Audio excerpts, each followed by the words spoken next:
வச்சு முணுமுணுன்னு பேசையில மூக்கோடு மூக்கு வச்சு முணுமுணுன்னு பேசையிலே மடைய திறந்து விட்டா மட தண்ணி பிறகி வரும் வானம் காத்திருக்கும் பஞ்சகாடு விளைஞ்சிருக்க அம்மன் கோயில் கிழக்காளி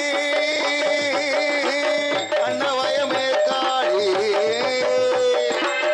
நம்ம ஊரு நடுவாளி நிக்குதடி அடியே நடுஜன நம்மள கண்டு ஜொக்குதடி அடியே நடுஜன நம்மள கண்டு ஜொக்குதடி அடியே நடுஜன நம்மள கண்டு ஜொக்குதடி ஜொக்குதடி ஜொக்குதடி. இந்த நாரதரை ஒத்த பாட்டில் காலி பண்ணேன் பாரு.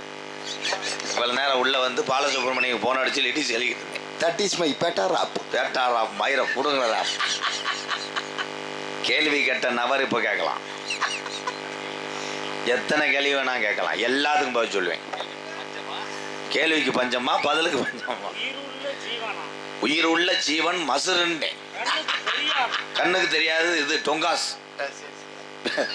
4 செவுத்து அப்படி கேள்றா. கண்ணுக்கு தெரியாத சீவராசி என்பது அது காற்று அல்ல. மனிதன் பிறந்ததிலிருந்து இறக்கு வரை வளராத உடம்பில் உறுப்பு என்றால் கண்ணில் இருக்கக்கூடிய கருவிழி மட்டும் வளராது. கைதட்டலாம். பதில் இருக்கு. போடா கண்டாளிமனே. உன்னை பிள்ளைன்னு வந்ததுக்கு தாலி பரமக்குடியில் நான் சருப்பத்து கடை போட்டுக்கலாம். படத்துக்கு போனேன். கரண்ட் கட் ஆயிடுச்சு. பொத்துங்க. என் மயந்தேன் நாரதரு. கருவலி மட்டும் பெருசாது. நீ எந்த டாக்டர் கூட கேள்ப்பா. இவனை யாரா எழுப்பி விட்ட தூக்கத்துல? அவனா கேட்டானா? ஏன் தம்பிதேன். ஒரே ஒரு விஷயம். உடம்புலே மனிதனுடைய உடம்புலே வேர்க்காத இடம் உதடு. ஆனால் மனிதன் ஒரு தவறு செய்யும் போது உதடு வேர்க்கும். கஞ்சா குடிக்கிறவனுக்கு உதடு வேர்க்கும். கை தட்டலாம். சும்மா கிடையாது. நீ யாரை வேணா போய் சோதனை பண்ணிக்கலாம். இவ்வளவு பேசுறீங்களா எல்லாரும்? இங்க வந்திருக்கிறாங்க குருக்கள், ஐயர், ஓதுவார் எல்லாம் வந்திருப்பாங்க. வந்திருக்காங்கல்ல? ஐயர் வேற, ஓதுவார் வேற. சரியா? காலையில இந்த விநாயகருக்கு கும்பத்திலே தண்ணியை ஊற்றும் பொழுது கரடை எப்படி வருது? யாருக்காவது தெரியுமா? மந்திரங்கள் ஓதுவதனால் இந்த கரடன் வரவில்லை. ஓமத்திலே ஒரு வாசன திரவியம் ஒன்று சேர்ப்பார்கள். இந்த வாசன திரவியம் சேர்க்கின்ற பொழுது காற்றோடு காற்றாக பறந்து செல்லும் போது எந்த மூலையில் இருந்தாலும் கரடு இருக்குல்ல, நுகர்ந்து கரெக்டாக இதை வட்டமிடும். இது யாருக்கு தெரியும்? கை தட்டலாம். சும்மா கிடையாது. எல்லாத்தையும் உடச்சு விட்டுருவேன் நான். ஏன்னா நான் பெரிய கோடாங்க. இப்ப சொல்றேன். கேள்வி கேட்கறோம், கேட்கலாம்.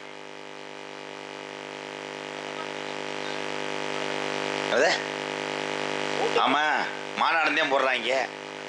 கேத வீட்டுல இருந்தே கூட்டம் இருக்கு. வந்துருமா? பூலாக் மைனே. மந்திரங்கள் ஒரு பக்கம் போதுனாலும் இந்த வாசன மூலையை அதுல கலப்பாங்க. இதனாலதான் கரடே வரும் என்பது இதுதான் ஐதீக உண்மை. எங்க அப்பா கை தட்டுறத நீ இன்னும் போகலையா? நொப்பம் உண்ட. ஏ சித்தப்பாய், இங்க வா, இங்க வா. உனக்கு எனக்கு வழக்கு இருக்குடா. வாடா கொத்தா காவனம் இருக்குடா. வா பாப்போம், மோதி பாப்போம். இன்னும் போகலையா? நீனும் கீகாட்டுதே, நானும் கீகாட்டுக்காரதே. வா இங்க வா. என்ன இந்திக்காரன் நினைச்சியா? கண்ணுக்கு தெரியாத சீவராஜி கொத்தா காத்தா காத்த சீவராஜின்னு எவனுமே சேர்க்கலையே. ஜாப்பு ஆமாக்கா. எப்ப இந்த கையிலே அவர போதே கேமரா புல் போக்கஸ் இருந்தாலும் கவட்டுக்குள்ளே வைங்க. சித்தப்பங்க கேள்வி கேள்ப்பா. இல்ல மைண்ட் கேளு. நீ வீராப்பா கேட்ட நோனிமேனே கேள்வி கேளு. மைண்ட் சொல்றேன். வேற ஏதாவது கேள்வி கேளு. ஊத்துறான்னு மொட்டையும் சொல்லக்கூடாது.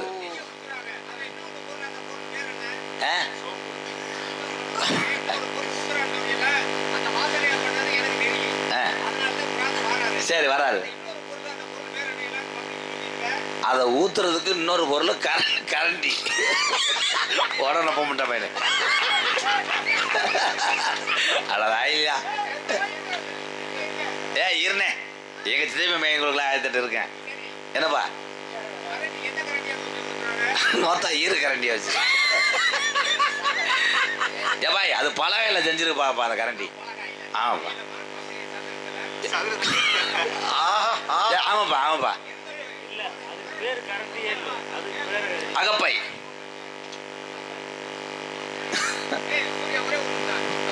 என்னப்பா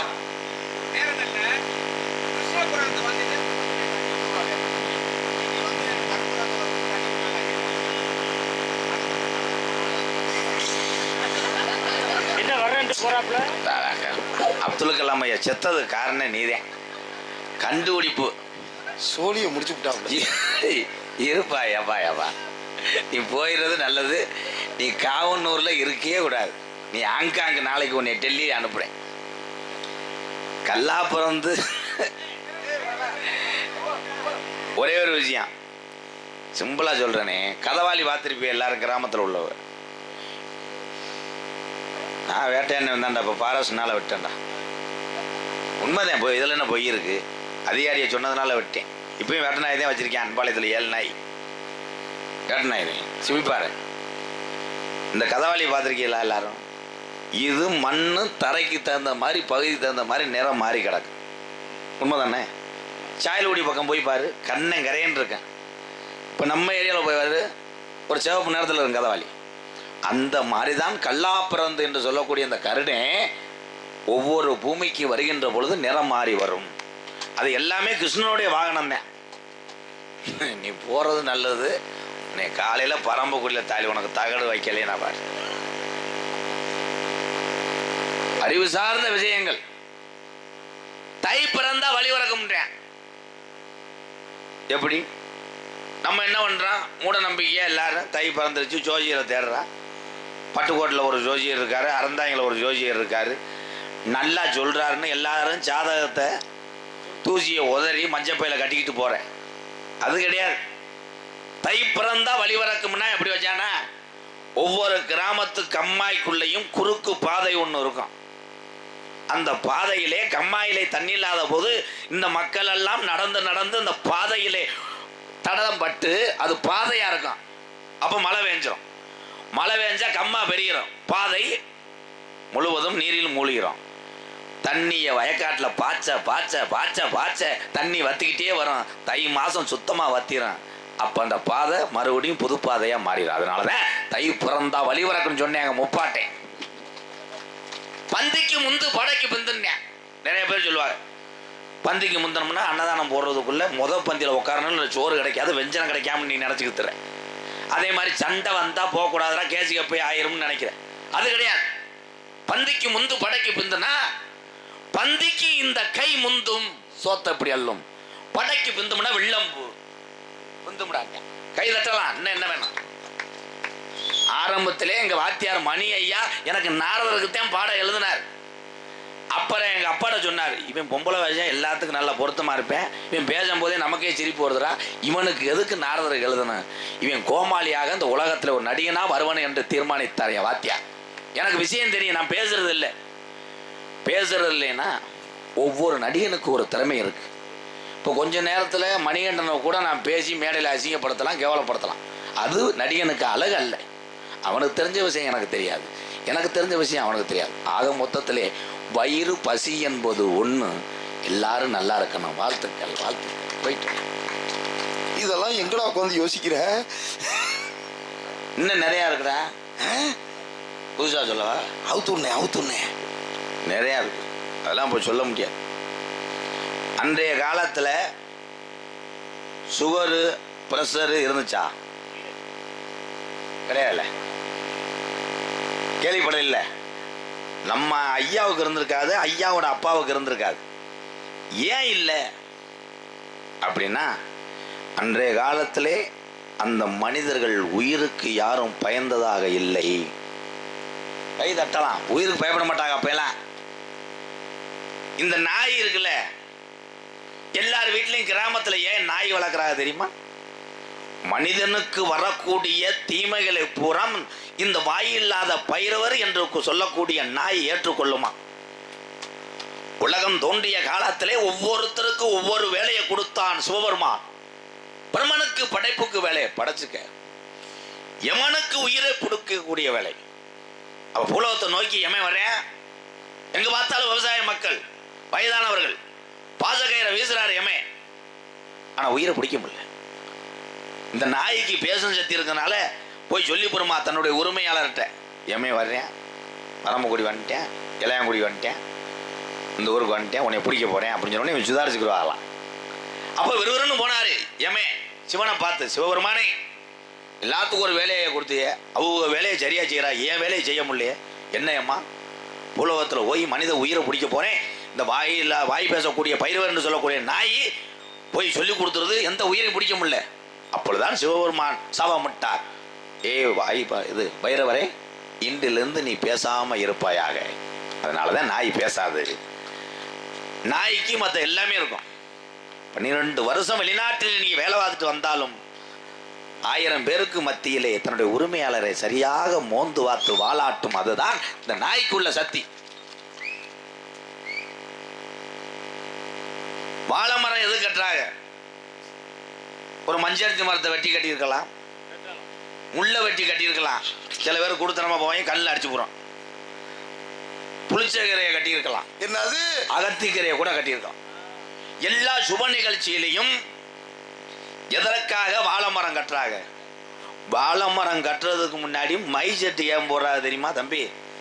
இந்த மை செட்டுக்கும் ஆன்மீகத்துக்கும் தொடர்பு உண்டடா. சுபகாரியங்கள் நடக்கின்ற பொழுது, இப்ப இந்த ஊரு தரிக்கொம்பல்ல விநாயகருக்கு கும்பத்திலே தண்ணி ஊத்தி கும்பாசம் நடக்கின்ற பொழுது இந்த மை செட்டை ஏன் போடுறாங்கன்னா, ஏதாவது ஒரு அவசகுணமா பக்கத்திலே ஒரு கேதம் இருக்கும், அங்கே மேல சவுண்டும் அழுகை சவுண்டும் இந்த மண்ணுக்கு கேட்கக்கூடாது என்பதற்காகத்தான் சுப நிகழ்ச்சிக்கெல்லாம் மை செட்டு போடுவது. என் அன்பு தம்பியே, உண்மை. வாழமரம் ஏன் கட்டுறாங்க? அது சில பேர் அகராதி மைக்கு சொல்லுவேன், கட்டாட்ட விழுந்துரும். அது கிடையாது, அதையும் நான் சொல்லிக்கிறேன். அந்த அன்னை கூட சொல்லிடுச்சு. ஏன் கட்டுறாங்க? எந்த மரத்துக்கும் அந்த தன்மை இல்லாதது வாழை மரத்துக்கு உண்டு. மனிதனுடைய உடம்பில் உள்ள நோய்களை குணப்படுத்தும் சக்தியும் இந்த வாழை மரத்துக்கு உண்டு. வாழைப்பட்டை காய வைத்து அதிலே பொடிய கட்டலாம். வாழை குருத்து, வாழை தண்டு, அவ்வாறு என்னென்ன இருக்கு, வாழைப்பூ, வாழைக்காய் வெட்டினாலும் மறுபக்கம் முளைத்து வாழை வாழையாக, வாழையடி வாழையாக இந்த வாழை மரம் வளர்ந்து கொண்டே இருக்குமா? அதே போல் எந்த கிராமத்திலே சுப நிகழ்ச்சியை வைக்கிறீங்களோ தொடர்ந்து சுப நிகழ்ச்சியா நடக்க வேண்டும் என்பதற்காகத்தான் முப்பாட்டன் யோசித்து கட்டினது இந்த வாழை மரம். என்ன வேணும்? எனக்கு ஒண்ணுக்கு வருதுனே, என் தலையில இருக்கு. அந்த காலத்திலே எங்க அப்பத்தா கூட மருத்துவர் தான். ஆமா, அம்மியிலே எதற்காக அந்த காலத்திலே மசாலா அரைத்தார்கள் என்றால், அம்மியிலே எப்படி அரைக்கும் பொழுது உடல் பயிற்சி செய்தது அம்மியும் ஆட்டோரலும். விவசாயிகள் மம்பட்டியை பிடித்து வேலை செய்யும் போது முதுகுத்தண்டுகள் சரியாக செயல்பட்டது அன்றைய காலத்தில். அதனாலதான் சம்சாரி மயங்கிய பாட்டையும் பூட்டையனுக்கெல்லாம் சுகர், பிரஷர் என்று நோய்கள்லாம் வராத காரணம் இந்த ஆட்டுக்கள், அம்மிக்கல் விவசாயம் என்பதை பெருமையாக சொல்லுகிறேன். இன்னைக்கு ஏன் வருது எல்லாத்துக்கும் சீக்கு? 5 உடைய அரிசியை ஆட்டுற கிரைண்டர்ல 7 உடைய திமுருக்கு பொம்பளை கொட்டி விட்டு சுச்சியை போடுற, அது கல் தன்னால நகல முடியாம பெல்ட் அந்து முகத்துல அடிச்சு புருஷன் வெதர்ல விழுந்து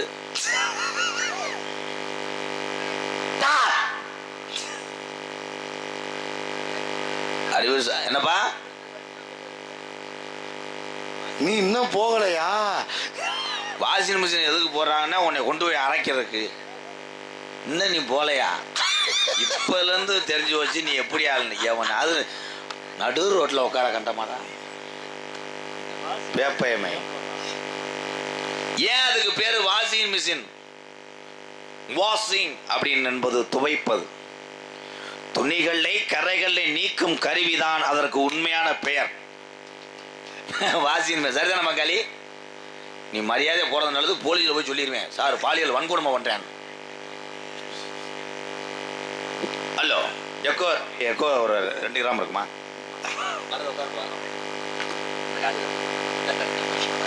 hello hello hello hello hello என்ன ஏத்துங்க தங்கா? ஹலோ ஹலோ ஹலோ எப்போ வரும் வரும்